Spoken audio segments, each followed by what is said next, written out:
जय सिया राम मेरे प्यारे बहन भाइयों। मैं आ गई आपके सामने सुंदरकांड लेके अर्थ सहित, जिसमें कि 24 भाग हो चुके हैं और 25वां भाग अब।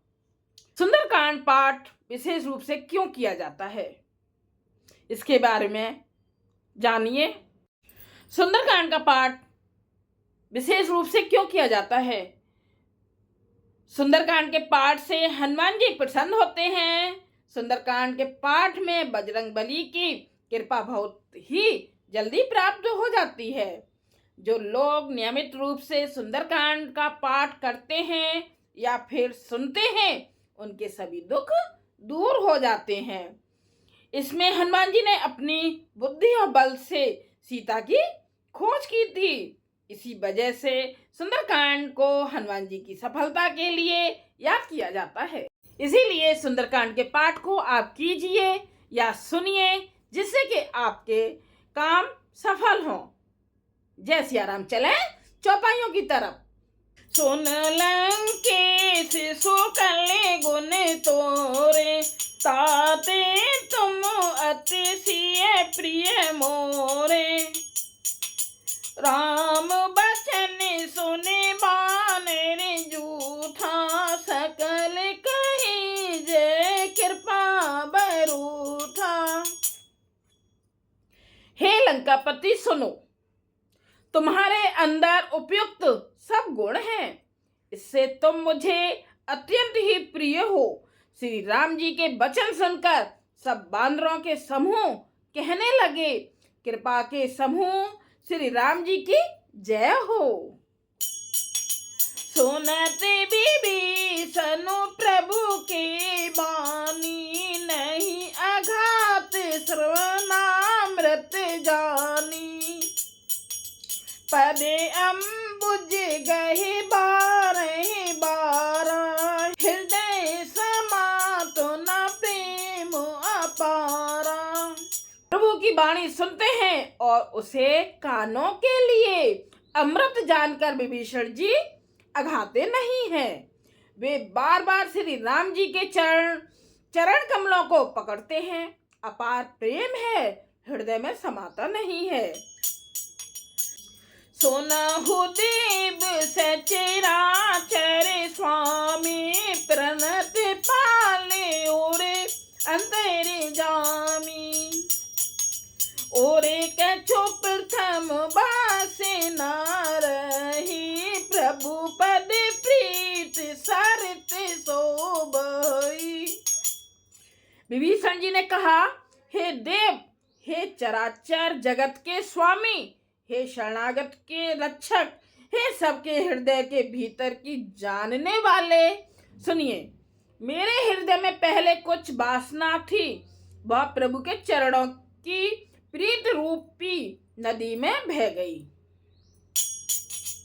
अब कृपाले निज भगत पावनी, देहु सदा शिव मन भावनी।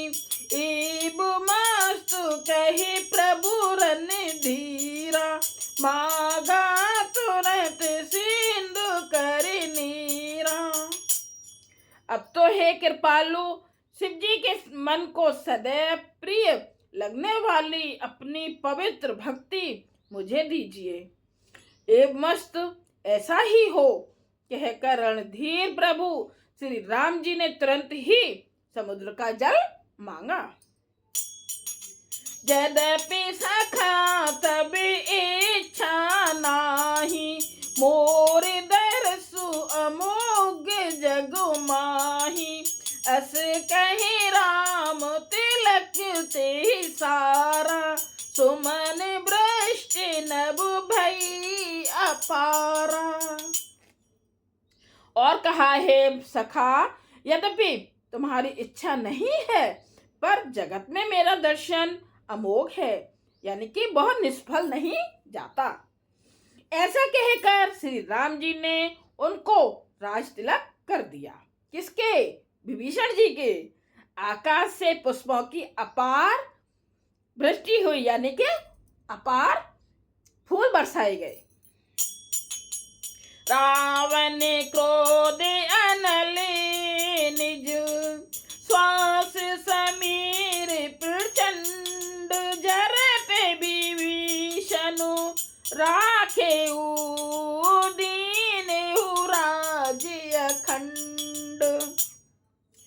श्री राम जी ने रावण के क्रोध रूपी अग्नि में जो अपनी विभीषण की श्वास वचन रूपी पवन से प्रचंड हो रही थी, जलते हुए विभीषण को बचा लिया और उसे अखंड राज्य दिया। जो संपत्ति से बिराव नहीं, दीन दिए दसु माथ, सोई संपदा विभीषण ही सकुच दीन रघुनाथ। शिव जी ने जो संपत्ति रावण को 10 सिरों की बलि देने पर दी थी, वही संपत्ति श्री रघुनाथ जी ने विभीषण को बहुत सकुचते हुए दी। असे प्रभु छाड़े भजई जे आना, ते नर पशु बिनु पूछे बिशाना। निज जन जान ताए अपनावा, प्रभु सुभाव कपि कुल मन भावा। ऐसे परम कृपालु प्रभु को छोड़कर जो मनुष्य दूसरे को भजते हैं, वे बिना सींग पूंछ के पशु हैं। अपना सेवक जानकर, देखिए इसमें क्या दिया है, ऐसे परम कृपालु यानी हमारे प्रभु श्री राम जी को छोड़कर मनुष्य दूसरे को भजते हैं, वे बिना सींग पूंछ के पशु हैं। यानी कि हिंदू धर्म में भगवान सब एक ही हैं। राम जी, शंकर भोले बाबा, कृष्ण, ये सब एक हैं। राम जी को पूजेंगे तो शंकर जी प्रसन्न होते हैं, शंकर जी को पूजेंगे तो राम जी प्रसन्न होते हैं, गणेश जी प्रसन्न होते हैं, माँ प्रसन्न होती हैं। तो इन सब को छोड़ के, मतलब हिंदू भगवानों को छोड़ के अगर किसी और भगवान को हम मानते हैं, उनको मानते हैं, तो इसमें दिया है कि वे बिना सींग के पूंछ के पशु हैं। देखो सुनो, फिर से दिया है ना, ऐसे परम कृपालु प्रभु को छोड़कर वे जो मनुष्य दूसरे को भजते हैं, वे बिना सींग पूंछ के पशु हैं। अपना सेवक जानकर विभीषण को श्री राम जी ने अपना लिया। प्रभु का स्वभाव वानर कुल के मन को बहुत भाया।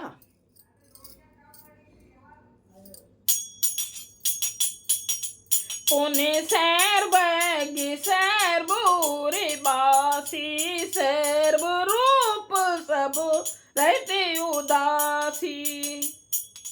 बोले बचन नीति प्रतिपालक, कारण मनुज धनुज कुल घालक। फिर सब कुछ जानने वाले, सबके हृदय में बसने वाले, सर्व रूप यानी कि सब रूपों में प्रकट, सबसे रहित, उदासीन, कारण से यानी कि भक्तों पर कृपा करने के लिए मनुष्य बने हुए तथा राक्षसों के कुल का नाश करने वाले श्री राम जी नीति की रक्षा करने वाले वचन बोले। क्या बोले सुनिए। सोने कपि से लंका पति बीरा, के विद तरिये जलधि गंभीरा। संकुल मकर उरग झज जाति, अति अगाध दुष्टरि सब भांति। हे वीर वानर राज सुग्रीव और लंकापति विभीषण, सुनो, इसे गहरे समुद्र को किस प्रकार पार किया जाए। अनेक जाति के मगर,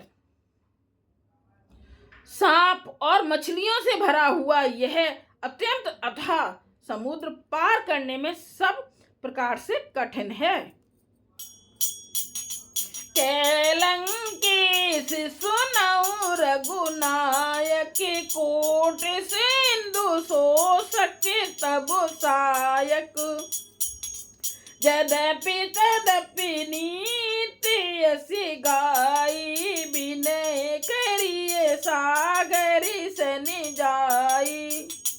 विभीषण जी ने कहा, हे रघुनाथ जी सुनिए, यद्यपि आपका एक बाण ही करोड़ों समुद्रों को सोखने वाला है, सोख सकता है, तथापि नीति ऐसी कही गई है, उचित यह होगा कि पहले जाकर समुद्र से प्रार्थना की जाए।